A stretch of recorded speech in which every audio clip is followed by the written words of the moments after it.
Morning, family, friends. How y'all doing today? It's Tuesday morning. Um, Getting out here, getting to it. Just to continue letting you know what's going on, and again why I make these videos because I'm trying to show an example of what it's like to just step out of your comfort zone and get into a purpose and have courage to do something different in life, man, because you know uh I didn't always have this opportunity to make a change in my life, and once I started seeing that I had that opportunity, I jumped on it, and I didn't let it go. And I'm working on getting more comfortable with speaking like this, and just opening up and helping other people to see that it's okay to hurt, it's okay to be confused, it's okay not to know, what I mean, because that's life, man. you know Life happens. I mean, we go through a lot of stuff in life, and we're affected in a lot of different ways, and a lot of times you don't have control over that, because we're not even aware that it's really happening the way it's happening, you know what I mean, because we lack clarity, we lack understanding. you know Pressure, they say pressure busts a pipe, and that is a fact. Pressure will bust your pipe, and I just come from a place of, like I said, I I actually come from a two-parent home. um my father was, well, my stepfather was, he was an alcoholic, and my mother was just abused, what I mean, and in turn she abused me. And growing up, I just never had a I never knew what was going on, and I just didn't understand, so I walked around in anger, what I'm saying.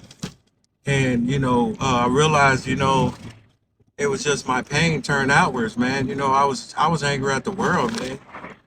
And I wind up going to prison, at 17 years old.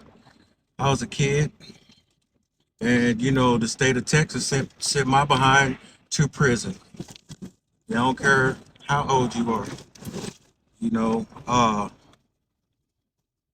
some of y'all might not understand what I'm finna say next, but I'm black. It's living in Texas, being black, man. You pretty much like at the bottom of the totem pole, and if you ain't got no money, then you really hit. So that was my situation. I was a young black boy with no guidance, no understanding, and it led me to catch multiple felonies, to the point that you know by the time I was 26, I was looking at a life sentence for being a repeat offender. They said that I was non-rehabilitatable, and I was like, wow, I had just had my daughter. So in a nutshell, I was trying to find a way out because I was just looking at prison time, man, and I hadn't even tried to start living life yet. I had already been to prison 3 times at that point, and I was just barely 26 years old. You know what I mean? So it was rough. That was rough for me, and at the same time, from the age 17 until, like I said, 26, dude, I was in and out of prison.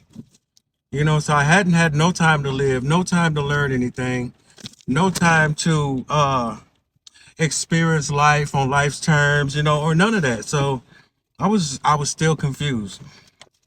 And at that time, I got into I had got into the Bible. I discovered Christ, and uh, I went to a shelter, which wound up being a church, and there's where I made a vow to give my life to Christ. You know what I'm saying? And I wound up staying in the church, 7.5 years. I got married. Um, you know, I married my best friend, the girl I met right out of prison. I had my daughter, she was the mother of my daughter. So we wound up getting married in that church, and like I said, we stayed together on and off for 7.5 years. He wound up getting a divorce, and I went through a lot of hardships in that church, but I learned a lot. I learned a lot, and that's for another video at some point, because that is a really in-depth conversation for me, because it deals with a lot of emotions, a lot of trauma and experiences that I went through while I was in that church. But mainly, what I'm getting at is just in a nutshell. I wind up moving to Louisville, Kentucky. At what, I was 29, 30 years old.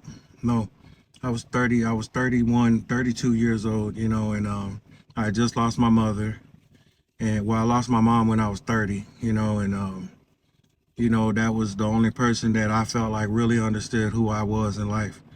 And so I wound up moving to Louisville, Kentucky, and I'm still here in Louisville. And it was in Louisville where, I made a vow to just make my own decisions in life, because prior to moving to Louisville, I was always, kind of like a yes man. If that looked good or sounded good, I tried it, but I made a vow to be like, well, if I make another mistake in life, it's going to be because I made that decision. And that's what I did. I came here, and, life transpired as it will, moving forward. My family came with me. We all came here together. At that time, I had my daughter. I had 3 sons by this time. I experienced a lot of loss, man. I lost some kids, man. I lost my auntie. I lost my mom. All of those. A lot of people that were really close to me.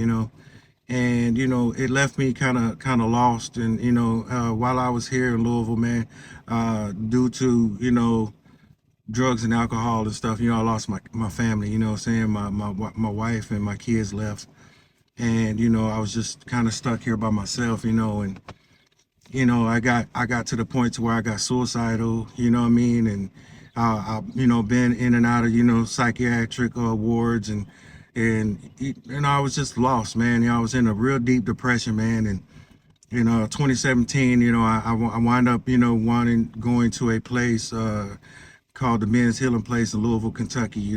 They call Louisville the Mecca of recovery. And I went there. I didn't go there looking for sobriety, but I found sobriety while I was there. I seen an opportunity to make a change in my life, and that's what I did. I wind up getting kicked out of the place. And what happened was I got an opportunity to do something different, make a different decision. And my decision was to stay sober, and I did.